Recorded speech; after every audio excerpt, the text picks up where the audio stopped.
Hi, everyone. My name is Nick Kapoor. I'm one of the co-founders of Tenzing MEMO. I'm joined here today with Christopher Karlin, an investment professional with 25 years of relevant experience in both the banking and the fund side of things. Chris, can you introduce yourself and share a bit about your investment background for our viewers?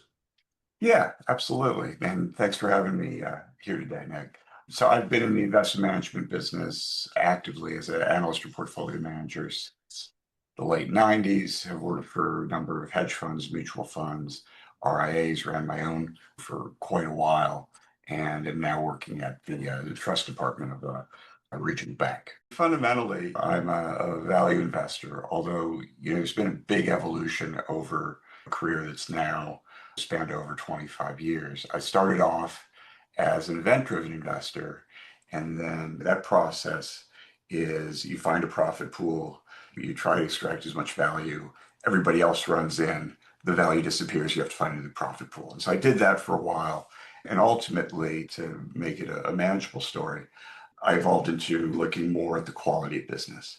I was working with families that had much longer time horizons. It was a question, can we find businesses that we could hold for ideally an indefinite period? What was interesting about that is it takes you from the quantitative into the qualitative in terms of the emphasis for the investment process, because you're looking at factors really of, can this business maintain its competitive advantage in order to earn superior returns over a long time period? And all the things that go into that, the way I look at it is the financial results, the numbers are the symptoms or the output of the process. But if you want to know what's actually generating those numbers, it's going to be things like, what is the competitive positioning in this industry? How does this firm have a sustainable competitive advantage? Is it static? Is it expanding? Is it deepening? Is it broadening? Or is it shrinking in those dimensions? And I've realized that I'm much more of a narrative-driven investor. And so Tenzing has been just an absolute joy and a gift to integrate into the investment process, because it just works really well for a narrative-driven investor like myself. It's a nice segue because my next question was how and when did AI enter into the equation for you? Yeah, so it's interesting. I started thinking about this, I'd say early to mid last year of 2024. And the idea being, could I build my own AI? I didn't know of Tenzing at that point. Could I build my own AI, have it be a closed system to, put in transcripts, filings, presentations, and maybe also put in some documents, some of the literature, right? The security analysis, you put in expectations investing, and then say to it, using this model, please analyze this company and things like that. And so I started doing some work with that and realized that it was a large project. And then I saw Tenzing and I reached out and he gave me a demo. And within about the first 15 minutes of the demo, I scrapped the plans to do it on my own, because it was like, this is here, it works, it's good, it's improving. So I'm like, okay, I trust the people that are doing it. It's working, it's fantastic. Like, let's not reinvent the wheel.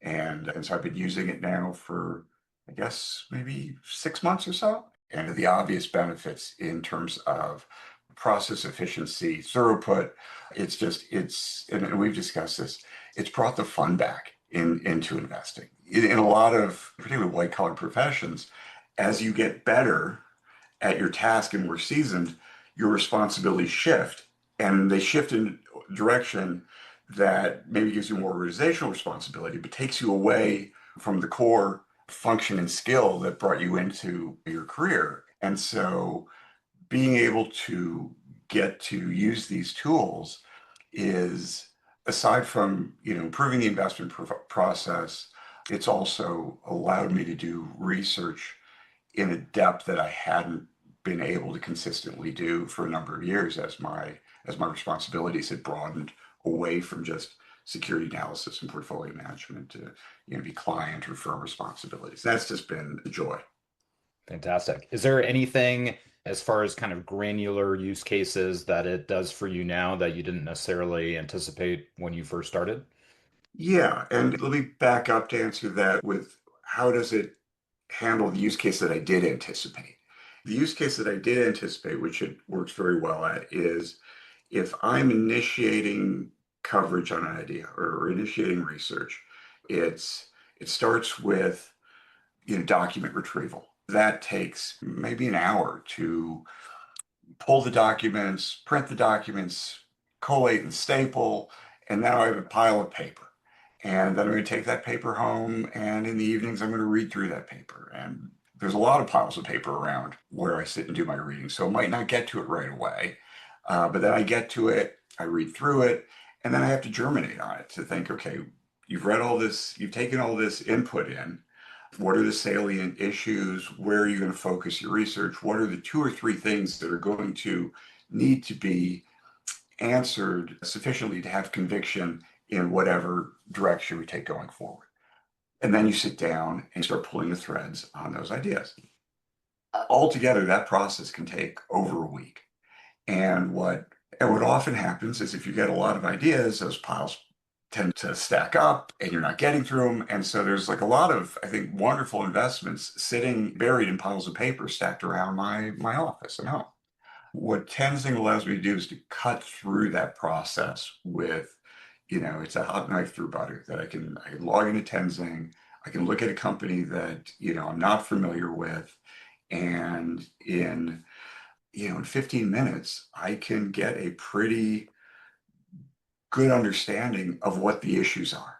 And one of the things I like is the skeptic feature. I like that a lot for the audience. It's highlighting sort of red flags.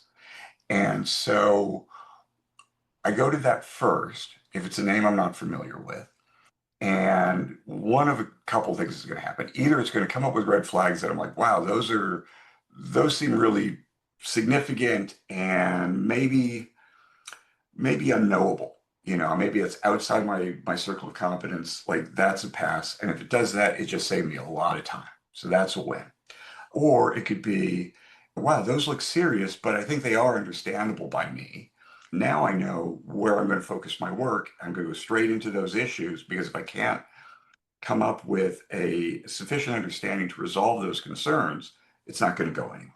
So I can pinpoint right into the meat of the issue to try and get clarity. And then the third outcome that I've found is it highlights those issues. And here's where it's the interface of human experience and machine, where it'll highlight some things. I'll say, well,